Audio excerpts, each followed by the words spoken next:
Saya pernah mendapatkan sebuah kisah dari kawan saya. Dia mendapatkan kisah itu dari gurunya, dan gurunya ini mendapatkan kisah dari orang yang memiliki pengalaman tersebut.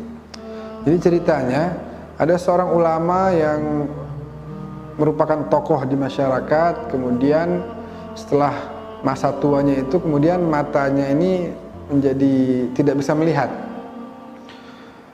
Jadi setiap kali ada tamu datang, anaknya bisikin, "Abah, ini Fulan bin Fulan datang." Baru dia sambut. "Oh, apa kabar? Bagaimana?" Ditanyalah kabarnya, kondisinya, pekerjaannya, kesibukannya, dan lain sebagainya. Tiap ada tamu datang seperti itu.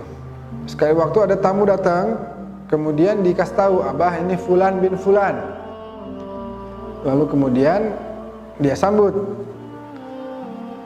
Kembali beberapa hari setelah itu, kembali lagi si Fulan bin Fulan ini. Ketika kembali, sebelum anaknya memperkenalkan bahwa yang datang ini Fulan bin Fulan, ayahnya udah ngomong, "Ahlan wa sahlan, selamat datang Fulan bin Fulan." Anaknya tanya, "Abah kok tahu? Saya belum kasih tahu yang datang siapa. Kok Abah udah sebut namanya?" Dia bilang, "Karena orang ini kalau datang aromanya beda. Wanginya itu Abah belum pernah cium yang seperti ini indahnya. Luar biasa." Akhirnya begitu. Sekian kali datang, beberapa kali, dan akhirnya ditanya, "Antum punya minyak wangi ini mereknya apa?" Gitu ya. Karena wangi betul. Indah sekali, saya belum pernah cium wangi yang seperti ini. Apa mereknya? Seperti apa cara buatnya? Lalu kemudian dia bilang, "Saya sebenarnya nggak pakai minyak wangi." Oh, kaget si ulama. Kok bisa nggak pakai minyak wangi, tapi wanginya luar biasa indahnya. Bukan hanya itu, dia pulang, wanginya masih ada di rumah si ulama tersebut. Akhirnya dia cerita, dia bilang, "Karena antum tanya, wahai syekh, maka saya akan jawab bahwasanya saya nggak pakai minyak wangi sebenarnya. Jadi ceritanya, saya ini sudah pensiunan.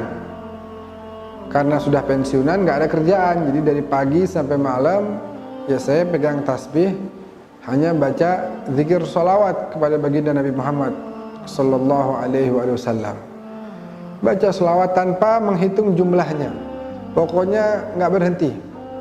Ya, selain saat dia lagi makan, atau lagi kamar mandi, atau lagi tidur.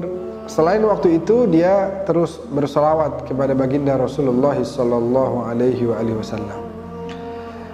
Akhirnya dia cerita, sekali waktu setelah berjalan sekian lama, saya dalam tidur mimpi.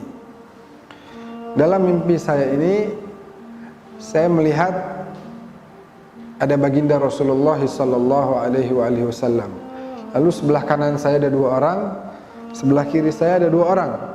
Kami berlima memandang ke arah Nabi dengan penuh kecintaan dan kerinduan yang sangat mendalam. Lalu kemudian Nabi bertanya kepada kami, "Man minkum aktsaru salatan alayya?" Siapa dari kalian yang paling sering baca selawat? Lah, saya tidak berani jawab, karena walaupun saya memang banyak, tapi jangan-jangan sebelah kanan kiri saya ini lebih banyak. Lalu kita semua berlima diam. Nabi kedua kalinya bertanya, "Siapa yang paling banyak sholawat dari kalian berlima?" Siapa? Sampai 3 kali. Setelah 3 kali tidak terdengar jawaban dari kami, kemudian Nabi menunjuk ke arah saya, "Anta, kamulah yang paling banyak baca sholawat sama saya. Taqaddam ilayya, majulah."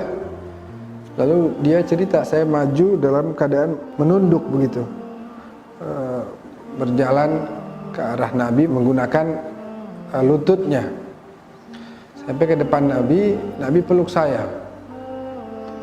Setelah itu selesai, mimpinya berhenti di situ. Nah, bangun tidur, tiba-tiba aroma tubuh saya menjadi wangi yang luar biasa. Oleh karena itu, kaum muslimin, muslimat yang dimuliakan oleh Allah Subhanahu wa taala, jangan sia-siakan waktu, perbanyaklah baca salawat kepada Nabi Muhammad sallallahu alaihi wasallam. Lagi di jalan, lagi naik motor, naik mobil, jalan kaki, naik sepeda, ya, lagi di rumah, lagi isi waktu-waktu tersebut dengan membaca zikir salawat kepada baginda Nabi Muhammad sallallahu alaihi wasallam. Insyaallah kita semua jadi wangi juga dunia dan akhirat. Amin ya rabbal alamin.